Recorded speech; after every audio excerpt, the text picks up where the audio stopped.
Today we are making one of my all-time favorites, Vietnamese lemongrass chicken. It is bold, fragrant, a little spicy, and seriously addicting.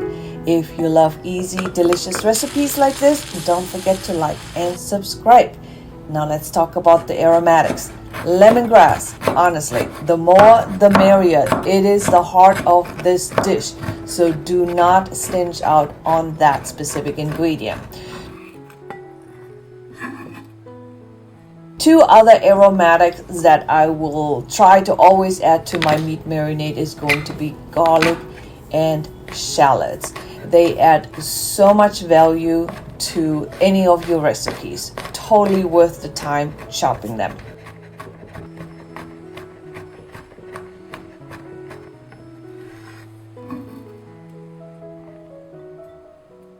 And then bird's eye chilies. What is your spice level? Mild, medium, or are you one of the crazy ones who like it volcano hot? I'm definitely one of the crazy ones. So don't judge me, but leave me a comment and let me know if you're crazy or not crazy. Shallots.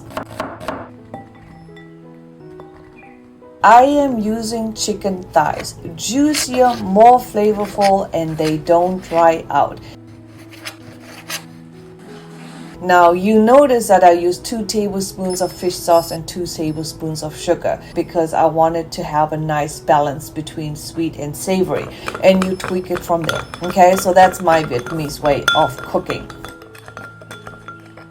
Now before you add the chicken, make sure that your oil is nice and hot, and as you add the chicken you can hear the sizzle. Okay,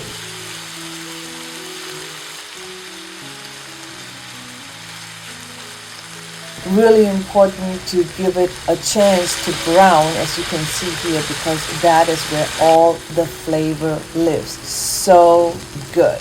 If you are team chicken breast, just to make sure you don't end up chewing on cardboard, you want to shorten the cook time a little bit. Okay, in my house we always serve it with steamed rice, baby, because rice is life. And for some reason, don't ask me why, we always have sliced cucumbers on the side. Now once your chicken got some color, you can drain a bit of the excess fat here if you like. I usually take it out with a spatula, or sometimes I go in with some paper towels just to dab off some of the excess fat.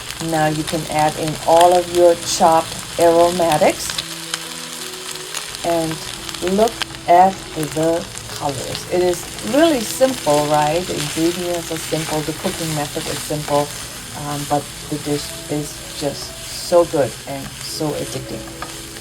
Now once the chicken has cooked and the vegetables are soft, it's time for you to add the sauce. Now you want every piece of chicken to be coated with the sauce, and it'll mix with the natural juices, and it'll start to thicken as it cooks. So give it a couple minutes to really integrate with the flavors. If you are tracking macros, this dish is high in protein, delicious and perfect for meal prepping, pre-workout or post-workout, or just everyday yum. Now let's plate. Another Vietnamese favorite made simple. I hope you give this a try and fall in love with it like I do. Have fun cooking, and I will see you guys next time. Bye.